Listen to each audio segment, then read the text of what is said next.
उल्हासनगरात एका महिलेने टेलरला भर रस्त्यात बेदम मारहाण केल्याची घटना घडली आहे। या टेलरने अन्य एका महिलेला कपडे बदलताना पाहिल्याचा मारहाण करणाऱ्या महिलेचा आरोप होता। या मारहाणीचा व्हिडिओ व्हायरल झालाय। उल्हासनगरच्या स्टेशन रोड परिसरात सोमवारी सायंकाळच्या सुमारास ही घटना घडली। या परिसरात एक महिला कपडे खरेदी करण्यासाठी आलेली असताना तिथल्याच एका टेलरने तिला कपडे बदलताना पाहिल्याचा आरोप त्या महिलेने केलाय।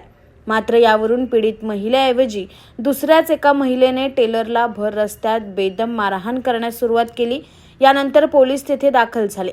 मात्र त्याच्या समोरही या महिलेने टेलरला मारहाण केली। याबाबत मूळ पीडित महिलेने अद्याप पोलीस ठाण्यात कोणतीही तक्रार केली नसून टेलर जखमी झाल्याने त्याला रुग्णालयात उपचारासाठी दाखल करण्यात आला आहे। त्याच्या तक्रारीवरून मारहाण करणाऱ्या महिलेविरोधात मारहाणीचा गुन्हा दाखल करण्यात आल्याची माहिती पोलिसांनी दिली आहे।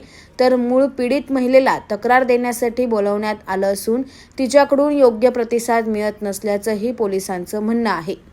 या मारहाणीचा व्हिडिओ सोशल मीडियावर व्हायरल झाला आहे। Bureau report AB fast news, Ulhasnagar.